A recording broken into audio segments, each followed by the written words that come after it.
So in this video I'm going to try and answer the age-old question. And that age-old question is, of course, why does Hollywood, like producers, casting directors, or directors, why do they cast kind of actors in their 20s to play teen roles? And I'm just wondering, why do they do that? So I'm going to try and answer that to the best of my abilities. So I'm going to look at some examples to in the past where they've casted actors who are in their 20s to play teen roles. So the first of which is Andrew Garfield, who was 27 when he played Peter Parker in The Amazing Spider-Man. Rachel McAdams was 25 when she featured in Mean Girl. Ben McKenzie was 25 when he was in the teen drama The O.C. Olivia Newton-John was 28 when she featured in Grease. Charisma Carpenter was 25 when she was casted in Buffy. Stacey Dash was 28 when she was casted as a high school student in Clueless. I'm going to look into certain headings to reasons why older actors are casted in teen roles rather than minors. So one of the first is that there is certain restrictions to casting a minor to play a teen role. And I'm going to start this off by going in with an example. The examples I'm going for is the Carrie remake, which was released in 2013. And of course we all know Carrie was played by Chloe Grace Moretz, and she herself was 15 at the time and her character was 15 at the time, and she herself was very much a bankable actress at that stage. Once she was on this film, of course, she was working 8 hours per day, and that is kind of the restriction for most minor actors, most minor performers. They're allowed just to work 8 hours a day, sometimes even less than that.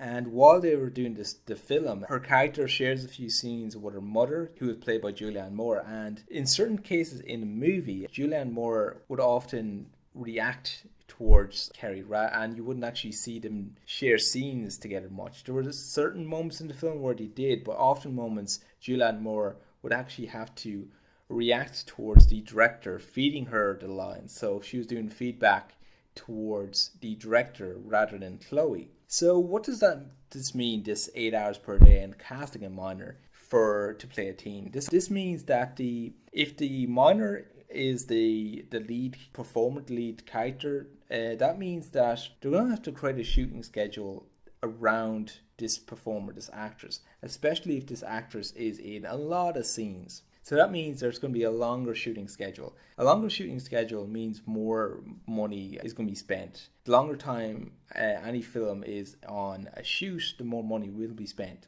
It also means that there might be less opportunities in terms of shooting footage, because they may have to they work around the actress's shooting schedule, and they may have to use doubles for certain scenes. So there are certain ways they might have to get around that. One of the bigger things is with teen dramas and horrors and as such, there's moments where scenes might get a little heavy, a little too raunchy, and if you're casting a minor, this may not work out for you, because when you cast a minor in certain roles, there's going to be parental approval to certain scenes and certain sequences in the story. So if something was a little too heavy in terms of subject, then of course they're going to have to get parents' approval. They cannot go ahead and shoot without their approval. And one example of this was Tora Birch, who was of course in American Beauty, and she herself had a topless scene, and that could not have happened if she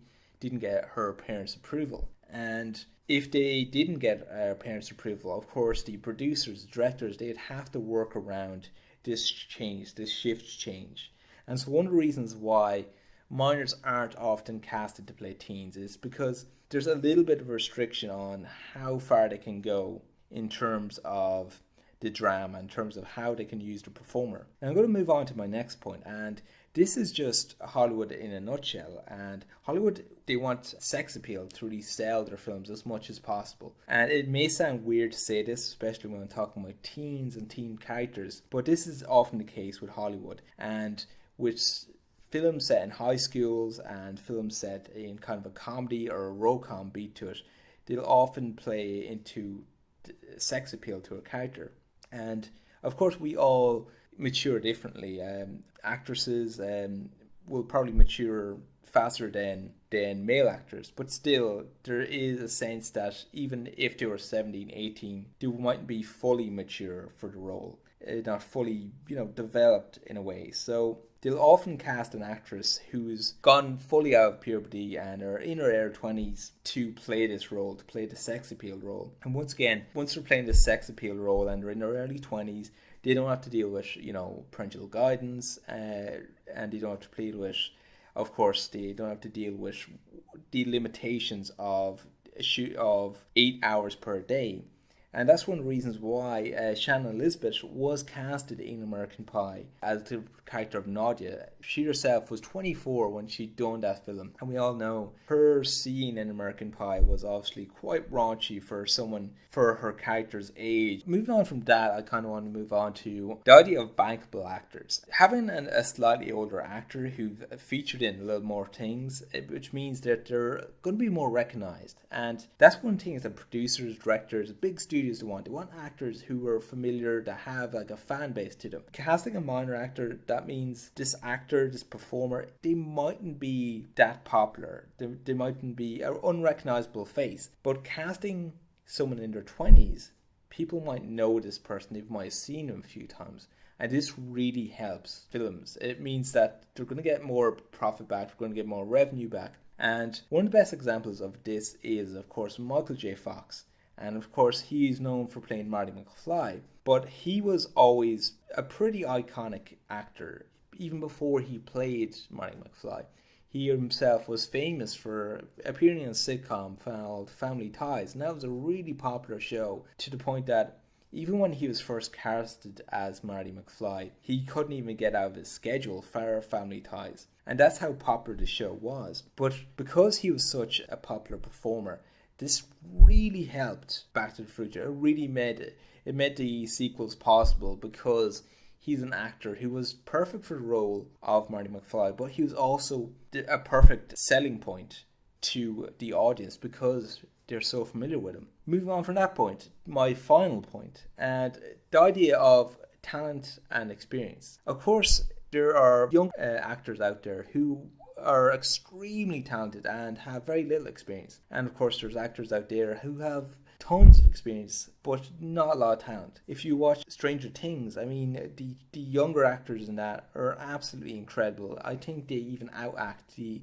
adult performers, and that's just them being talent over experience. But in often cases, when it comes to casting directors, casting agents, directors, producers, they'll often go for a performer who's had more experience rather than someone who's talented. They want someone who's talented and experienced. And one of the best examples for this is Lancy Chappert. Now, she was casted in the role of, she was also in Mean Girl, and she was 21 at the time. And at 21 years old playing a teen is very possible, as in it's not the most impossible thing ever. But still, she was of course a 21 years old actress, and she wasn't a minor playing the role. But she was a very bankable actress before that. She had tons of experience under her belt. She was in Party of Five, and she was of course a voice actress on Wild Thornberrys, and of course she was also in a big blockbuster film like Lost in Space.